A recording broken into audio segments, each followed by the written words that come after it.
하나님의 말씀 스가랴 7장 9절 만군의 여호와가 이미 말하여 이르기를 너희는 진실한 재판을 행하며 피차의 인애와 긍휼을 베풀며 과부와 고아와 나그네와 궁핍한 자를 압제하지 말며 남을 해하려 하여 심중에 도모하지 말라 하였으나 그들이 청정하기를 싫어하여 등으로 향하며 듣지 아니하려고 길을 막으며 그 마음을 금강석 같게 하여 율법과 만군의 여호와가 신으로 이전 선지자를 빙자하여 전한 말을 듣지 아니하므로 큰 노가 나 만군의 여호와께로서 나왔도다. 만군의 여호와가 말하였노라. 내가 불러도 그들이 듣지 아니하였은즉 그들이 불러도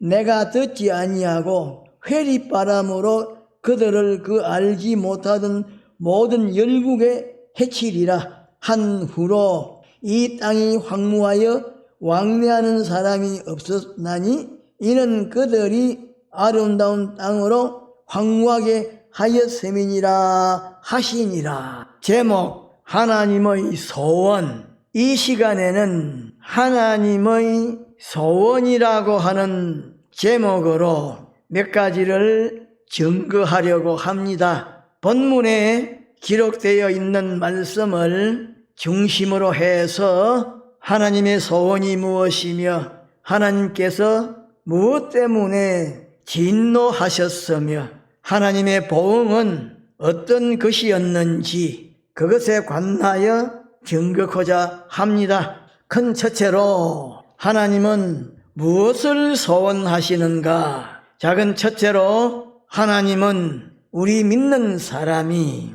다른 사람을 상대할 때에 다른 사람의 외모를 보고 잘못 판단하여 상대하지 말고 어떤 사람을 상대하든지 공의와 정의로 판단하여 상대하고 사회적으로 모든 질서를 공평하고 합리적으로 세워나가기를 소원하십니다. 그래서 9절 상반절에 보면 너희는 진실한 재판을 행하라고 말씀하셨는데 우리 믿는 사람은 다른 사람을 상대할 때에 사적이고 개인적인 감정이나 이기적인 욕망을 떠나서 공의와 정의로 상대하고 관계를 가져야 합니다.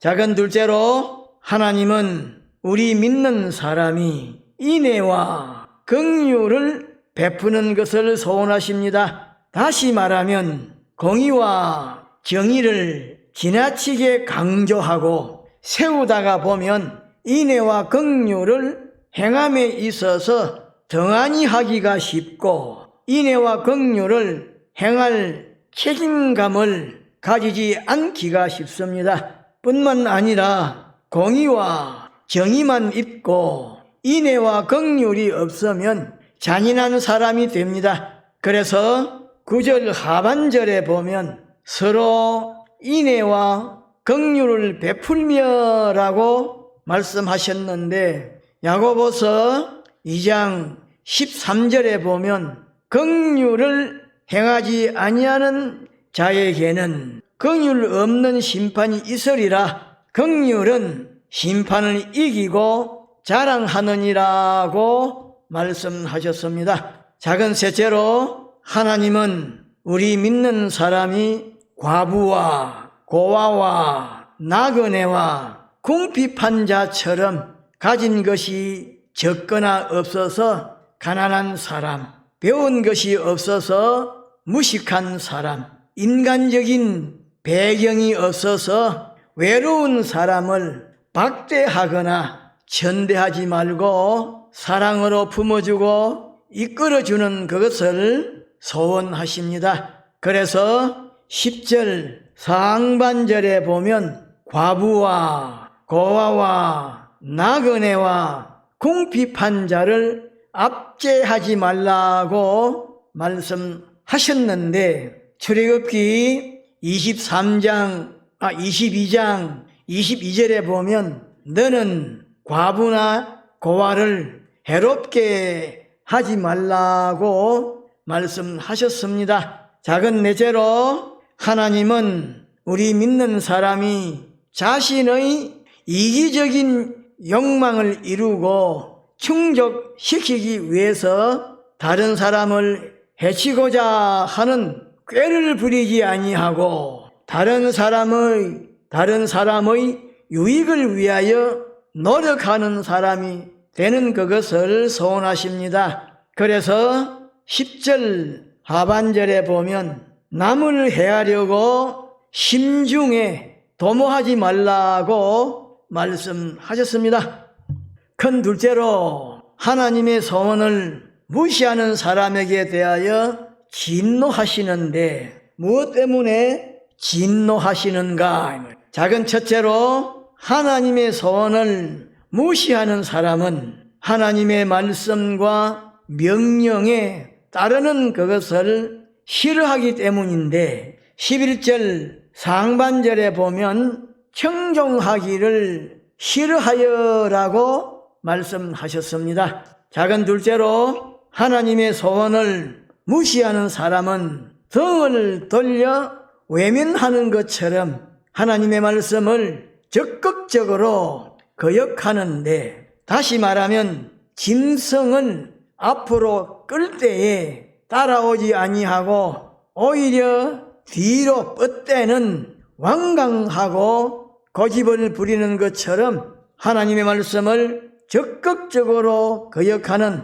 교만과 완악하기 때문인데 11절 중반절에 보면 등을 돌리며 라고 말씀하셨는데 신명기 9장 6절에 보면 등을 돌리는 이스라엘 백성을 향하여 목이 곧은 백성이라고 말씀하셨고 느헤미야 9장 29절 끝에 보면 목을 굳게 하여 듣지 아니하였다라고 말씀하셨습니다. 일부러 고집을 부린다고 거역하기 때문에 하나님께서 진노하시는 것입니다. 우리 믿는 사람들 가운데에 그런 사람이 많습니다. 보란 듯이 하나님 말씀을 거역하는 배짱 좋은 사람이 많습니다. 하나님께서 그 백장을 납작하게 만드시는 그런 때가 반드시 옵니다. 작은 셋째로 하나님의 소원을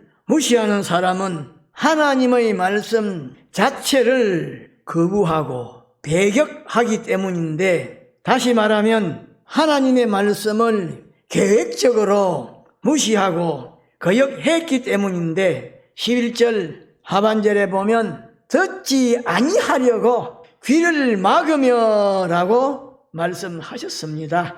작은 넷째로 하나님의 소원을 무시하는 사람은 심령이 금강석처럼 마음이 부드럽지 못하고 단단하게 굳어서 하나님의 말씀을 받아들일 마음이 전혀 없고 오히려 배척했기 때문인데 12절 상반절에 보면 그 마음을 금강석 같게 하여라고 말씀하셨습니다. 작은 다섯째로 하나님의 소원을 무시하는 사람은 신앙 지도자가 영감으로 신구약 성경을 통하여 깨달은 말씀을 증거할 때에 하나님께서 신앙 지도자를 통하여 하시는 말씀으로 받아들여서 그대로 실행해야 하는데 받아들이지 않고 무시하고 거절합니다. 목사나 장로는 신앙 지도자인데 하나님 말씀을 가지고 교훈하고 지도할 때에 겸손하게 받아들여야 하는데 받아들이지 않고 무시하고 거절합니다. 그래서 12절 하반절에 보면 율법과 만군의 여호와가 그의 영으로 이전에 선지자를 빙자하여 통하여 전한 말을 듣지 아니하므로라고 말씀하셨습니다. 큰 셋째로 받는 보응은 어떤 것인가? 작은 첫째로 받는 보응은 어려움과 괴로움을 당하여 하나님에게 기도하여도 하나님께서 응답하지 아니하시는 것인데 13절에 보면 내가 불러도 그들이 듣지 아니하였은즉 그들이 불러도 내가 듣지 아니한다라고 말씀하셨습니다. 또 이사야 1장 15절 상반절에 보면 하나님께서 선지자 이사야 당시에 패역한 이스라엘 백성을 향하여 너희가 손을 펼 때에 내가 듣지 아니하고 눈을 가리우고 너희가 많이 기도할지라도 내가 듣지 아니하리라고 말씀하셨습니다. 또 예레미야 11장 11절에 보면 하나님께서 선지자 예레미야 당시에 강팍하고 패역한 이스라엘 백성을 향하여 그들이 내게 부르짖을지라도 내가 듣지 아니할 것이라고 말씀하셨습니다. 작은 둘째로 받는 보응은 하나님께서 심판의 도구로 사용하는 주변에 있는 악하고 강하고 강팍한 세력들로 하여금 잔인하게 학대하게 하시는 것인데 14절 상반절에 보면 회립바람으로 그들을 알지 못하던 모든 열국의 여러 나라에 흩었느니라고 말씀하셨습니다. 작은 셋째로 받는 보응은 성공하고 형통하고 성장하던 생업이 실패하여 망할 대로 다 망하기 때문에 많은 사람들에게서 멸시와 전대와 조롱을 받게 되는 것인데 14절 하반절에 보면 아름다운 땅이 황무하여 왕래하는 사람이 없다라고 말씀하셨습니다. 그러므로 우리 믿는 사람은 자기 자신의 유익이나 인간적인 형편이나 사정 때문에 공의와 정의를 버리면 안 됩니다. 우리 믿는 사람은 자기 하나만을 위하는 태도를 버리고 서로에게 거짓이 없고 변함이 없는 인애와 긍휼을 베풀어야 합니다. 우리 믿는 사람은 자기의 주변에 있는 연약하고 궁핍한 사람에게 관심을 가지고 보살펴 주어야 합니다. 우리 믿는 사람은 다른 사람을 해치기 위해서谋略을 꾸미는 그런 사람이 되면 안 됩니다. 옛날에 다니엘을 시기하여 완전히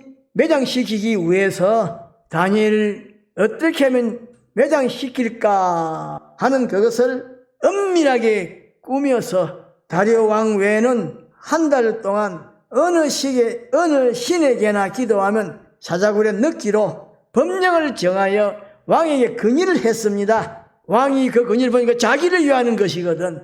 얼씨구 좋다. 도장을 찍어서 공포를 했습니다. 그래 사람을 시켜서 다니엘을 살피는 중에 다니엘이 기도하는 것이 발각이 되어서 사자굴에 던짐을 받았는데 그날 밤에 다니엘을 사자굴에 넣은 사람들이 잔치를 베풀었단 말이에요. 앓는 이가 빠진 것처럼 시원하다. 밤새도록 뛰고 먹고 춤을 췄는데 그 이튿날 아침에 가족들과 함께 사자의 밥이 되었단 말입니다. 우리도 잘못하면 그런 사람이 되기가 쉽습니다. 긍휼은 심판이 이긴다고 말씀하시기 때문에 남을 보살펴주는 마음 가지도록 하여 어렵고 힘드는 사람을 볼 때에 할 수 있는 것으로 할 수 있는 데까지 보살펴주는 사람이 되어야 합니다. 다 같이 통수로 기도합시다. 인애와 긍휼을 베푸는 사람이 되어야 합니다.